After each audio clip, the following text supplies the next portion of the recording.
on News Hour tonight. Niger governor donates 1 billion naira to Mokwa flood victims. Kaduna resident doctors suspend strike after reaching agreement with state government. And on the foreign scene, South Africa wants return of apartheid, colonial era remains. Good evening and welcome to News Hour on Trust TV. I am Dorcas Yakubuzala. We begin the news in Niger State, where the governor, Muhammad Bago, has announced a donation of 1 billion naira to assist victims of the recent flooding in Mokwa. Bago made the announcement on Monday during a visit to the flood-ravaged local government area, where he conducted an on-the-spot assessment of houses destroyed by the flood. The report. The governor, who commiserated with the residents, stressed the need for people to avoid waterways to prevent loss of life and property during such incidents. He assured that all cash and material donated by the federal government, benevolent individuals, government agencies, and donor organizations will be utilized for their intended purpose. Niger State government will dole out 1 billion naira to be given to the families that are here so that they can get other places and relocate while the resettlement area or houses are being built. So the enumeration of people who are affected will be done. It's checked by my deputy, and we'll dole out 1 billion naira. And we have a lot of food we have brought out from the stores. Federal government has promised to bring 20 trailers of rice. We are grateful. The governor praised all those who have supported the affected victims significantly, adding that the state government will do everything possible to resettle those impacted by the flood, whether directly or indirectly.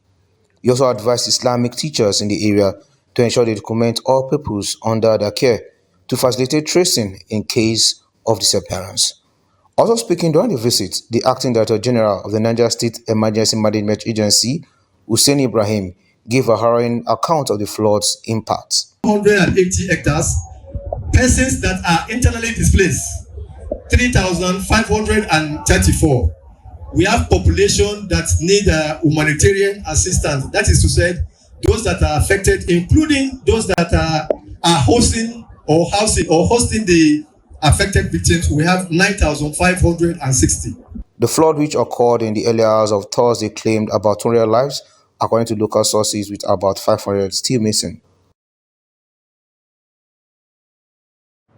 The governor, who Now talking security, troops of the Nigerian army have eliminated Amir Malam Jidda, a top commander of Boko Haram insurgents operating in Ngorgore and Malumti villages around the Timbuktu vast land forming part of Adamawa, Borno, Yobe State and beyond.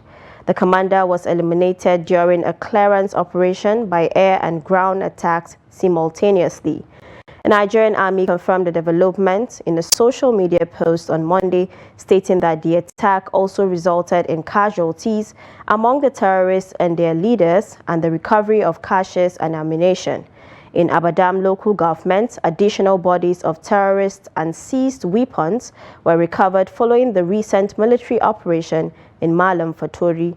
According to them, the joint operation was carried out after the military service chiefs announced that the armed forces are winning the war against Boko Haram and ISWAP in the northeast region, while also announcing improvements in welfare and morale boost for the troops. This giant stride comes after Air Marshal Hassan Abubakar, Chief of Air Staff, in a combined luncheon in Maiduguri with troops, celebrated the troops, announcing the deployment of new fighter aircraft and advanced intelligence to aid the fight against terrorism. The Munga Doso community in Karim Lamido local government area of Taraba State has called on the state government to fully enforce the open grazing prohibition and ranches establishment law to curb the continued attacks allegedly carried out by suspected herdsmen in farming communities. Describing the recent wave of violence in their area and surrounding villages as deeply traumatizing, the community stressed the urgent need for decisive government action. Speaking at a press briefing in Jalingo, the state capital, the community spokesperson Robert Booker also condemned what he called a coordinated campaign of disinformation, accusing Munga Doso residents of cattle theft. He emphasized the community's reputation for agricultural productivity and warm hospitality which have attracted farmers from neighboring states such as Gombe, Bauchi, and other states. Booker disclosed that the May 12, 2025 attack on Munga Doso claimed 8 lives and left 12 others injured, lamenting that no government representative, either from the state or federal level, attended the mass burial of the victims. He also warned of an escalating humanitarian crisis due to the displacement of residents, calling for urgent intervention by the government. No fewer than 6 persons, including a woman, were reportedly killed in separate attacks on communities in Bassa and Mangu local government areas of Plateau State. Sources from the areas revealed that 12 persons were injured and are currently receiving treatment at various hospitals. Residents said the first attack occurred around Ancha community in Bassa local government area, while the second one occurred in Genboas Rinji community in Langai district of Mangu local government area. The latest attacks comes just a day after 4 persons and 2 others were injured, including farmers and herders who were killed in Uwak Ishe community of Kakek district of Bassa while on their way to mining sites. The state chairman of Gang Allah Fulani Development Association, Garba Abdullahi, who confirmed the first incident, said the victims were declared missing around 3 a.m. while grazing cattle, but their bodies were found in Ancha community. In Genboas Rinji, 2 persons, including a woman, were also killed and many houses burned. Authorities are yet to confirm the incident. A retired Army officer, Major Joe Ajayi, retired, who was kidnapped at his residence in Odoape in Kababunu local government area of Kogi State, has reportedly died in the den of his abductors despite payment of 10 million naira ransom for his freedom. The 76-year-old retired officer was reported to have been kidnapped on Wednesday, May 21st, 2025 from his residence around 11 p.m. by armed men suspected to be kidnappers after sporadic shooting. It was learned that barely 24 hours after his abduction, the gunman contacted his family demanding the sum of 50 million naira ransom for his rescue, which the family declined for lack of funds. After a lingering negotiation, his abductors and the family settled for 10 million naira for his freedom. A source from the family noted that his abductors caved in to accept 10 million naira as soon as the armed men discovered that the ex-army officer couldn't survive in their hands due to his deteriorating health. Meanwhile, his remains have been deposited at the mortuary of a hospital in Kaba.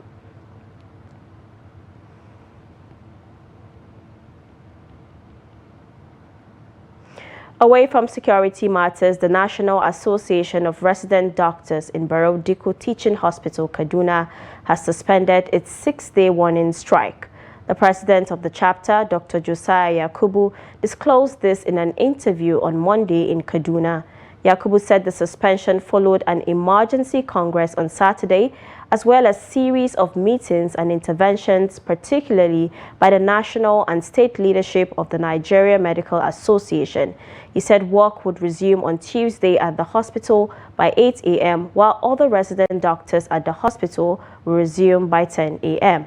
Yakubu said the Congress stated that since the commencement of their industrial action, the secretary to the state government had stepped into the situation to arbitrate on behalf of the state government. According to him, the leadership of the NMA had a follow-up meeting at the instance of the secretary to the state government.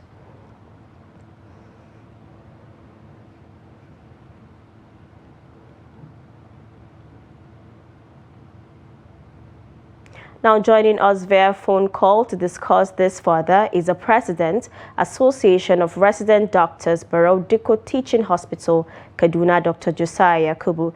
Good evening and thanks for joining us on the News Hour. Yeah, okay, good evening. Thank you very much. All right. How would you characterize the nature of this dispute and why was the strike suspended? Okay, thank you very much. Good evening, listeners.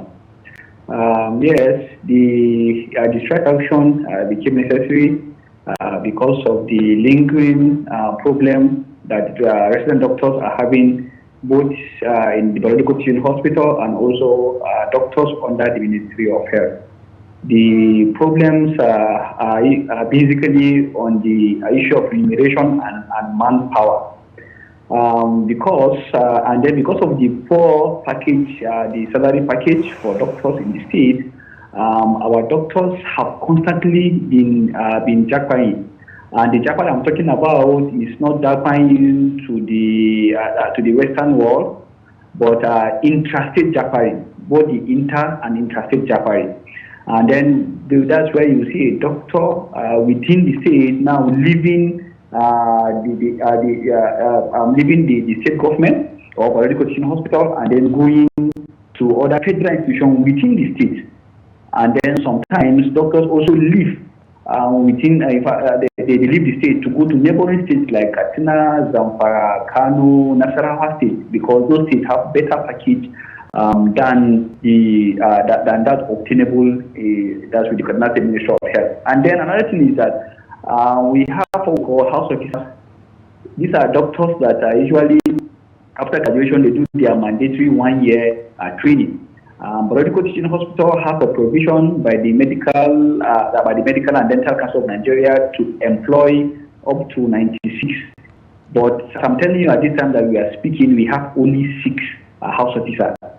And it will interest you to know that the Kaduna State University graduate medical students, but even the medical students after graduation, they don't want to stay and do their mandatory house job in the States. Usually they prefer to go to other places, which all backs down to the welfare package that's obtainable in the state.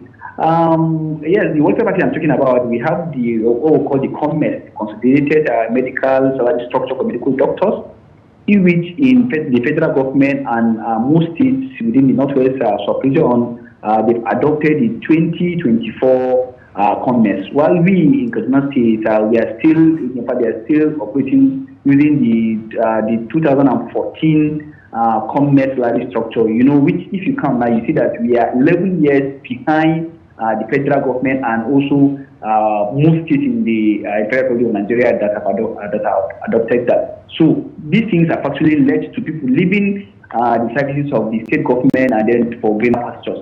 So because of that, we've been having series of negotiations years back, 2-3 years ago, but yet the state government have not really looked into our demand. And then despite several letters, that's what led to the industrial action, that's in the first instance. But then, as we started the industrial action, the Secretary to State Government actually intervened by calling us, which we had various meetings with the Kaduna State, in the Nigeria Medical Association branch. The chairman was in attendance. Also, our national body, the National Association of Resident Doctors in Nigeria, who were also in attendance. And during the negotiation, the Secretary to State Government actually demanded that we give the state government a period of 2 months to be able to resolve the issue of the salary structure, to implement the 2024 COMMES, and then also the employment of both resident doctors, medical officers, and house officers in the state.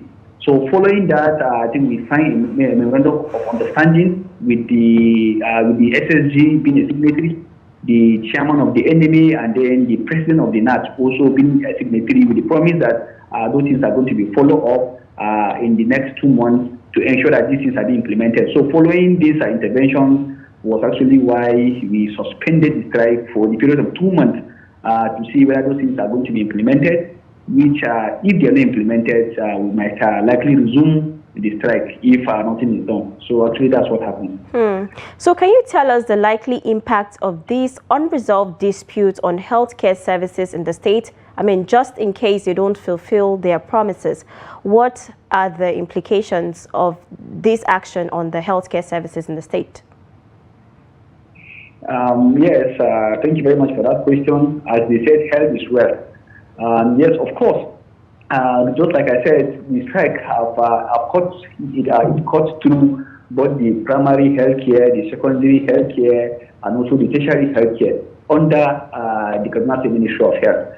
So at every level, right from the primary healthcare, of course, if these issues are not being resolved, and then doctors are allowed to go back that's on the strike, which means that at every level, the populace will not be able to access the basic healthcare that's at the primary level, and then even down to the comprehensive, and then the specialist healthcare that is obtainable in the secondary and then in the tertiary institution. Of course, this is going to negatively impact the society, the population, that in terms of increase in morbidity and mortality. And if I talk about morbidity and mortality, I'm only talking about that's increase that in people that are having one ailment or the other that are not being attended to by a professional and by qualified medical health practitioners. Of course, is going to lead to different mortality, which means that people are going to die from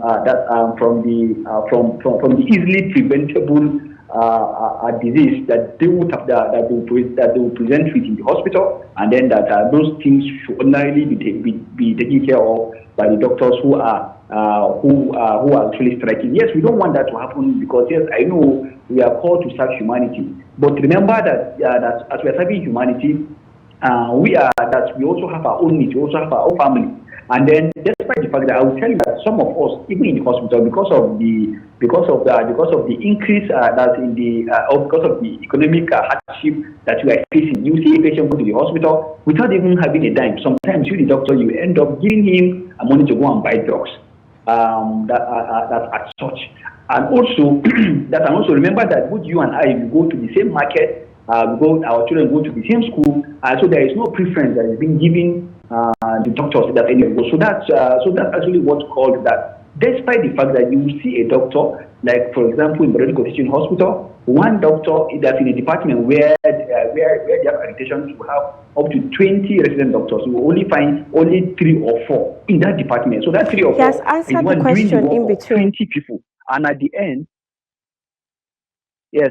And at the end, you're overworked, you are burn out syndrome, you are collapsing, and then so these are some of the things that that actually led to that. So we don't want that to happen. We don't want the population to suffer, in as well as we to the doctors or the medical professionals. We also don't want to suffer, and that's why, in fact, actually that's what I call that's our responsibility on suspending the strike while ongoing negotiation will continue. Ordinarily, we'll say no until those things have been done, but we'll say no. We'll go back and continue working while we allow the window for negotiation. For joining us, and have a good evening. Okay, thank you very much. All right, now in the FCT, the federal government has launched an investigation into a viral video showing a patient at the emergency unit of the Federal Medical Center, FMC Jabi, Abuja, where medical personnel appeared indifferent and cited inadequate manpower and medical supplies for delayed attention. It also promised to make the outcome of the investigation public. In the video circulating on social media, a man who brought in an accident victim is heard expressing frustration over the poor response of the medical staff. He was also heard vowing to publicize the incident to attract the attention of the Minister of Health. Reacting to the incident, the Minister of State for Health and Social Welfare, Isiaq Salako, ordered a thorough investigation and assured that the findings will be made public. In a statement on Sunday, the Public Relations Officer of the hospital, Obadiah Ghana, confirmed that the management was aware of the viral video, noting that it negatively depicts the hospital. People, they should bring out the patient. I just see them on the road, carry them. You say people, they should bring out the patient. See what you are saying. It's not. You said people they should bring it. You, what are you doing? You don't understand what? I have already bring the patient here. Do you want me to do your work? Where is what's his name? Elijah. You said there's no hand glove. You see this video viral. You said there's no hand glove in the hospital. Ask them on emergency unit. I brought a patient. All of them are relaxing. Nobody will come and pick the patient. Yes, the guy is nearly dying because they say Elijah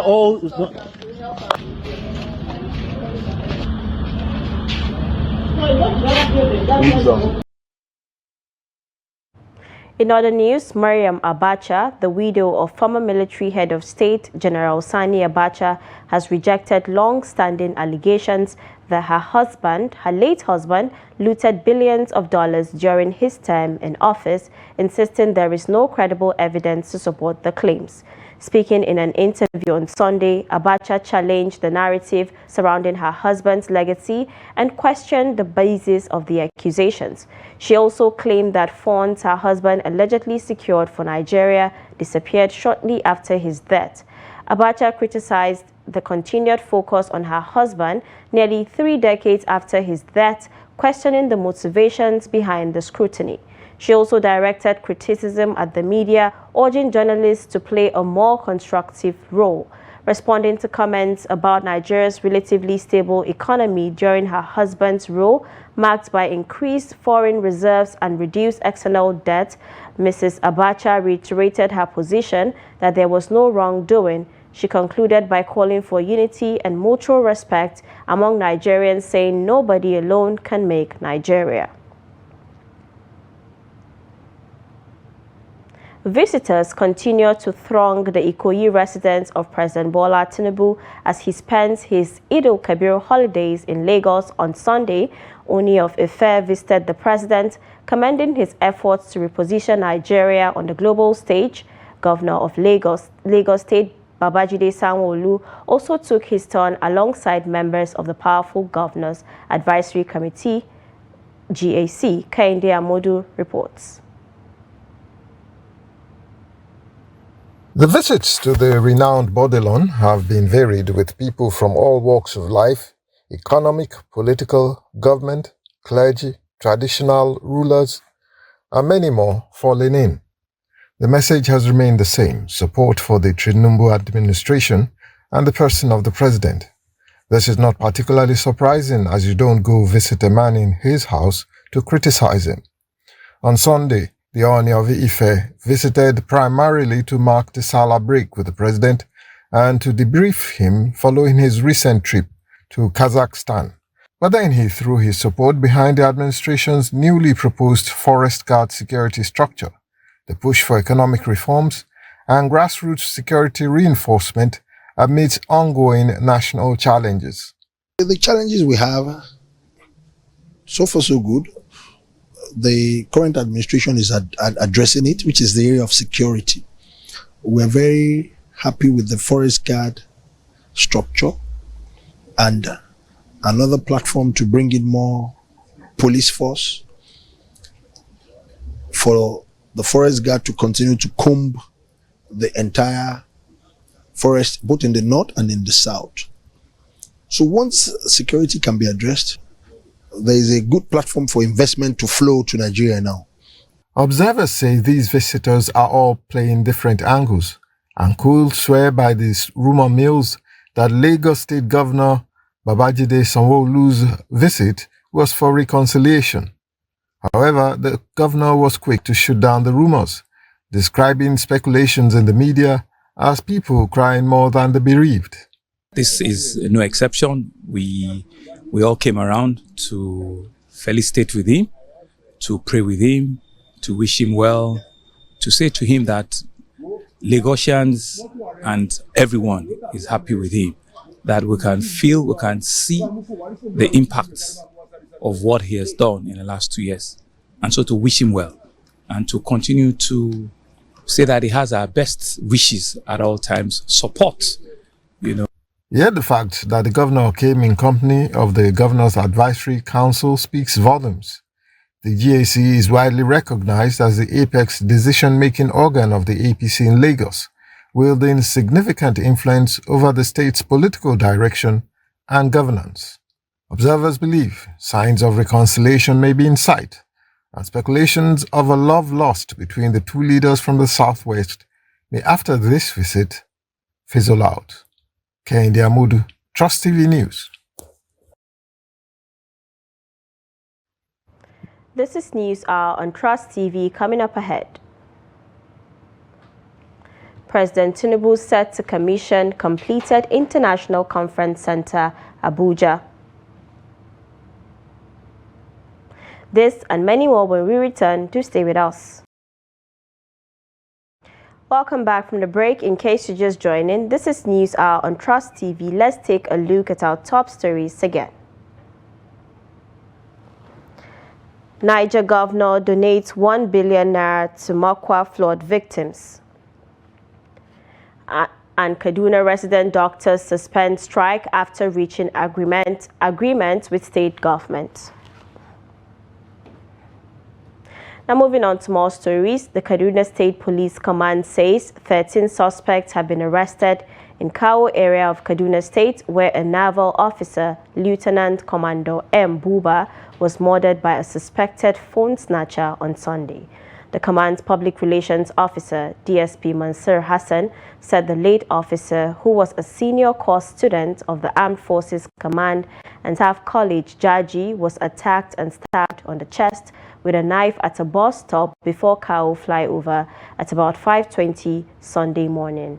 According to the police, the unfortunate incident occurred when the senior officer had a flat tire while on his way from Jaji, adding that as he alighted from his car trying to change the flat tire, the unknown assailant suddenly appeared and demanded that he hand over his GSM phone. When the officer refused, questioning the rationale, the assailant suddenly stabbed him on the chest with a local knife. The police also said that the assailant was subsequently overpowered and mobbed by nearby people who also killed him on the spot, while the wounded senior officer was initially rushed to Manal Hospital but was confirmed dead on arrival.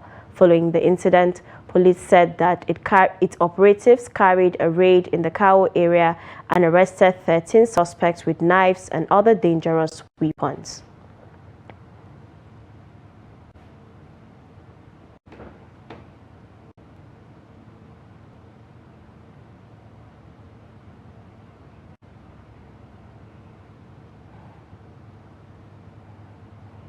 We apologize for the break in transmission. Now, the police command in Gombe State has confirmed the death of a 45-year-old man, Ahmad Alihu, from a Sunday attack allegedly carried out by unknown persons in the Hamadu Kafi area of Akko local government area. The command's public relations officer, ASP Buhari Abdullahi, in a statement on Monday in Gombe said a relative of the deceased, one Bashir Umar, reported the attack. Referring to the attack by the perpetrators as senseless and unwarranted, the command stated that an intelligence-led investigation has been launched to track down the suspects and arrest them. The command urged residents to remain calm and assist in the investigation by volunteering any information that could aid in solving the case. The Rivers State Police Command has confirmed that the case involving the killing of a 300-level student of the University of Port Harcourt, Uniport, Godwin Akpakpan, has been transferred to the State Criminal Investigation Department for discreet investigation. A spokesperson for the command, SP Grace Iringe Koko, who disclosed this on Monday, said the police are working in collaboration with other security agencies to ensure justice is served. The student, a computer science undergraduate, was reportedly shot dead by a security operative in an off-campus incident. In reaction, the University of Port Harcourt has demanded a thorough investigation into the killing. In a statement signed by a university spokesman, Sang Penu, the institution expressed deep sorrow over the tragic loss and described him as a bona fide member of the university community. The university also urged students and staff to remain calm and allow the investigation process to proceed without interference. Gunmen believed to be members of Mahmuda group on Sunday attacked Karongi town in the Baruten local government area of Kwara State, killing one person and burning many houses in the community. The bandits who invaded the town early in the morning killed a resident before setting some houses ablaze. It was gathered that the bandits took advantage of the absence of the local vigilantes in the community who had earlier traveled to attend a training workshop while others had traveled out to celebrate Eid al-Kabir outside the community. It was further gathered that the gunmen, who were unchallenged between 6 a.m. and 11 a.m., were however dislodged from the community by the combined team of soldiers and vigilantes mobilized from the adjoining settlements in the area. Though the police said they were not aware of Sunday's attack in Karongi, the Nigerian army confirmed the incident. The emir of Hashi Kira Emirates in the same local government, Umaru Sariki, also confirmed the incident. Away from security matters, President Bola Ahmed Tinubu is expected to officially commission the completed International Conference Center in Abuja. The facility, which has been under construction, will be officially opened for use after the commissioning. The report. Minister of the Federal Capital Territory, Barrister Yesam Wike, made this known shortly after a final routine inspection of the center ahead of the official commissioning. The minister expressed satisfaction that the project, alongside a host of others, is now ready for public use. And also thank you, Mr. President, for the support we have received from him and completing this project. I can tell you that is one of my happiest moments in life, that this time when people are talking about things are difficult, we're able to deliver basic infrastructure to the people. On financial management, the minister emphasized that prudence in the use of public funds remains key to executing projects effectively. He noted that despite financial and bureaucratic limitations, strategic planning and firm leadership made the successful completion possible. One thing is just that, what do you want to do? What do you want to achieve? Are you committed to it? Yes or no? And prudent financial management is key. Nobody can claim that he has all the resources in the world, but the ability to manage prudently is what is more important. The FCT administration also assured that adequate management by designated officials will be enforced to ensure sustainability and long-term use of the conference center. Habibat Ajayi, Trust TV News, Abuja.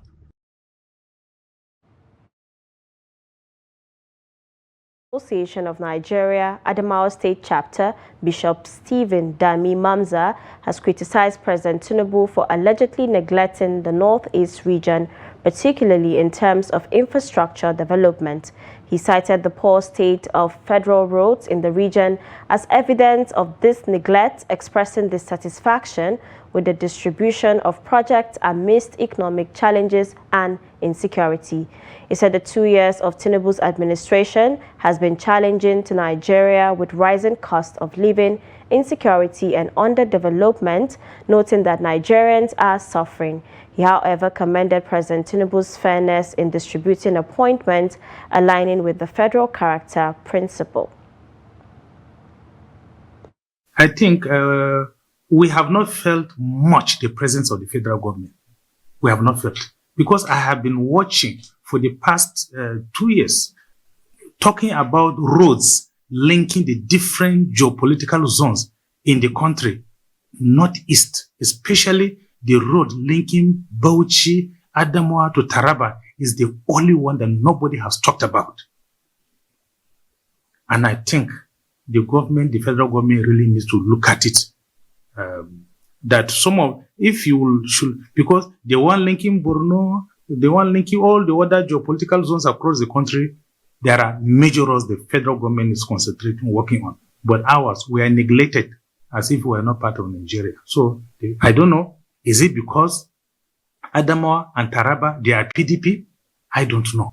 But again, I think it is something, even if they are PDP, but they are Nigerians. And if you are a president, you are president of Nigeria. You're not president of APC, you are president of Nigeria. So politics supposed to have finished. This is supposed to be governance, and everybody is supposed to be carried along. Vice President Kashim Shettima has launched the Naseni Asset Restoration Program in Borno State to boost food security in the country. The program, which rehabilitated 375 tractors for agricultural activities, also aims to recover Nigeria's rusted assets worth trillions of naira. Shettima commended Naseni for aligning with President Tinubu's vision of a productive, self-reliant economy. Meanwhile, Borno Governor Babagana Zulum described the project as timely and strategic, highlighting Shettima's past contributions to agricultural mechanization in Borno. The program seeks to restore broken-down assets, reduce budget spending, and address Nigeria's poor maintenance culture. The cost to replace them will exceed 14 trillion. But at Naseni, we ask a simple question. Why replace them when we can restore them? With the right engineering, the right people, and the right partnership, we found that we can recover these assets for just 15 to 25% of their replacement value. Here in Borno, our mechanization drive has faced serious setbacks, especially following the devastating floods of September last year, which damaged a significant number of agricultural machines. That is why today's intervention could not have come at a better time. The decision by Naseni to select Borno as the pilot state for the National Asset Restoration Program is both strategic and timely. The data at our disposal shows that Nigeria currently holds over 26,000 units of broken down but serviceable heavy-duty equipment and nearly 500,000 component scraps that can be restored or repurposed. This contrasts with the stark reality that we have only 7,000 to 12,000 functional tractors in a country that needs 2.4 million tractor units to meet our food production goals over the next decade.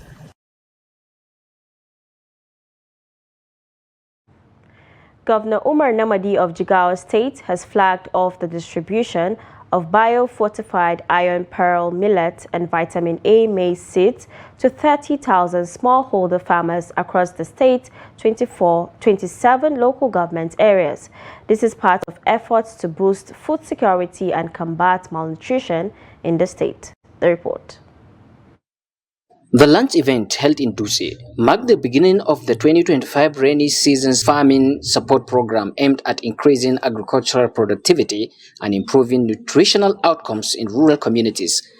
Speaking at the ceremony, Governor Namadi said the initiative was part of his administration's commitments to empowering farmers with improved inputs that address the food availability and public health challenges.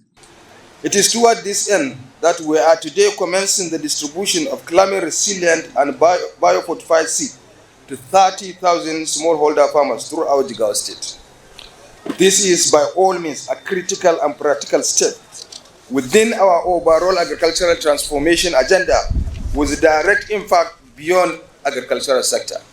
The bio-fortified seeds iron pearl millets rich in iron and vitamin A maize fortified with essential nutrients are designed to address widespread micronutrient deficiencies, particularly among women and children. Agricultural experts say iron deficiency is a leading cause of anemia, while vitamin A deficiency is linked to impaired vision and weakened immunity. The state government, in partnership with agricultural development organizations including Harvest Plus, is working to ensure that farmers not only receive the seeds but are also trained in modern farming practices for better yields. So these are very fundamental. They are high-yielding varieties. They are short-duration cultivars, which perfectly help farmers to face the climate change we are battling here in Jigawa. And once the yields are high, there is nutrients rich, and farmers will be happy, and we are expecting it will have improved livelihood. Farmers present at the lunch expressed appreciation for the support and pledged to make the best use of the inputs to improve their livelihoods. This type of seed has high yield and does not require early planting, as it only takes 65 to 70 days to harvest. The initiative is expected to cover thousands of hectares of farmland and contribute to the broader goal of reducing hunger in the state. Governor Namadi affirmed his administration's support for smallholder farmers, including access to extension services, mechanization, and improved market opportunities. You're watching News Hour on Trust TV. More news after the break. Many thanks for staying with us. In case you're just joining, this is News Hour on Trust TV.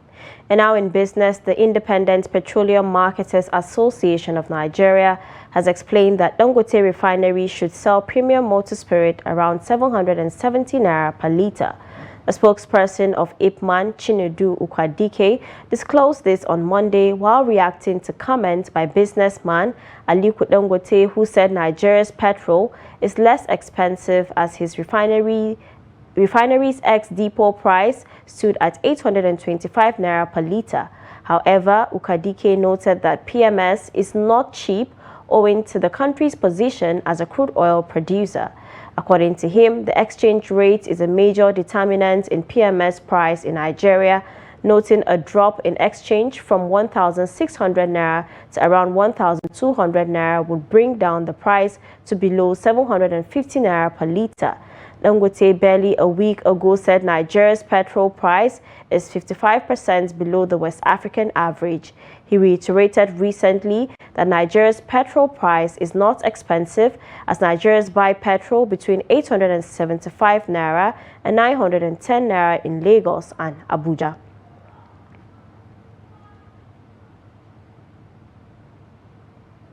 The Center for Economic Growth and Monetary Reforms, CEGMR, has hailed the governor of the Central Bank of Nigeria, Olayemi, for his disciplined monetary policy stance, which has resulted in a decline in the country's inflation and increasing external reserves. The executive director, Mary Odoma, made this known in a statement released on Monday. Odoma noted that the recent slowdown in inflation, recovery in Nigeria's foreign reserves, and renewed investor confidence were signs that this economy was stabilizing after a prolonged period of volatility. According to the latest figures from the National Bureau of Statistics, Nigeria's inflation rate fell to 23.71% in April 2025, down from 24.23% in March. While the decline may appear modest, the center said the reversal of the inflationary trend, particularly in food and core inflation, was a major milestone given the cost of living pressures households face over the past year. The CEGMR further pointed to the CBN's efforts in rebuilding external reserves, which recently surged past $38.9 billion, marking a significant improvement in Nigeria's macroeconomic fundamentals.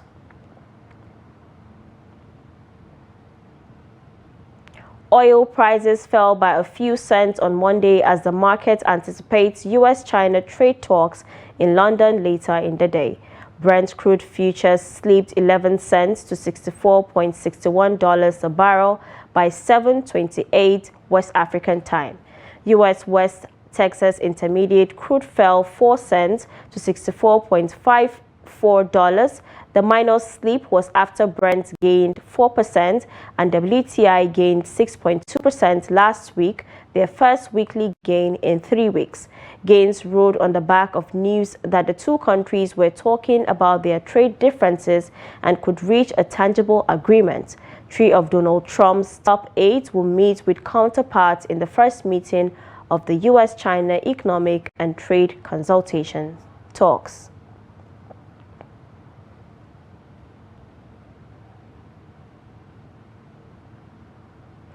Now, away from Nigeria, South Africa is determined to repatriate the remains of its people taken abroad during the colonial era and those who died in exile as anti-apartheid activists. the culture minister said Monday. The government was in contact with foreign institutions over the return of remains of indigenous people, including from the Khoisan group, who are regarded as the country's first people, Minister Guyton Mackenzie told reporters. Government teams would also visit neighboring countries such as Angola and Zimbabwe to inspect cemetery records to trace people who may have died there during the struggle against apartheid so they could be repatriated. The Minister of Sport said the Minister of Sport, Arts and Culture announced a plan to rebury the remains of 58 indigenous people who had been removed from for study by museums and other institutions. He said the remains were among those taken from graves during the colonial era. Mackenzie cited as a success the repatriation in 2012 of the remains of a Khoisan couple, Klaas and Troy Pierna, who were illegally exhumed in 1909 and shipped to Austria for study. He also referred to the return in 2002 of the remains of Khoisan woman Sarah Batman, who died in France in 1815 after being taken to Europe and paraded as a spectacle in one of the country's most emblematic such cases.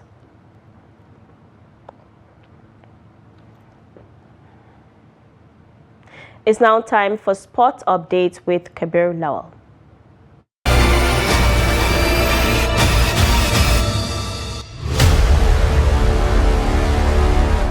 The Nigerian Football Federation (NFF) has approved Sam Oparaji Secondary School Soccer Championship across Nigeria.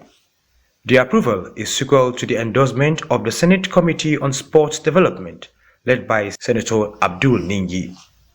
Billed to be an annual event, the championship is an initiative of the Samuel Oparaji Foundation to immortalize the late Nigerian international who slumped and died at National Stadium, Surulere, Lagos in August 1989 during a crucial FIFA World Cup qualifying match against Angola.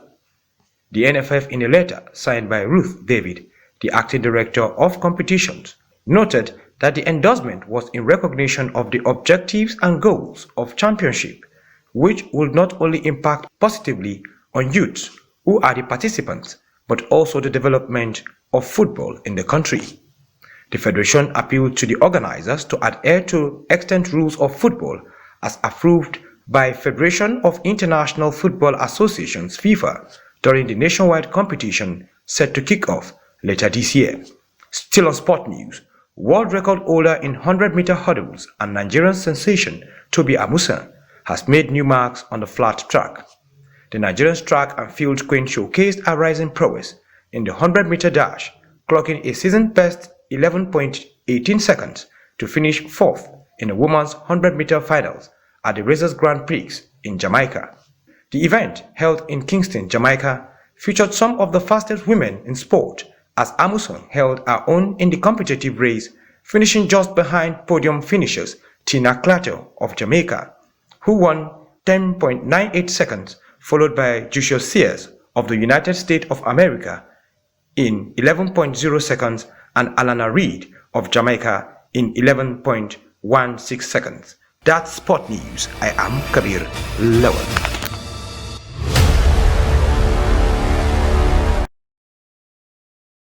And with that, we wrap up News Hour on Trust TV. Do not forget to follow us across all social media platforms for more programs, news, and documentaries.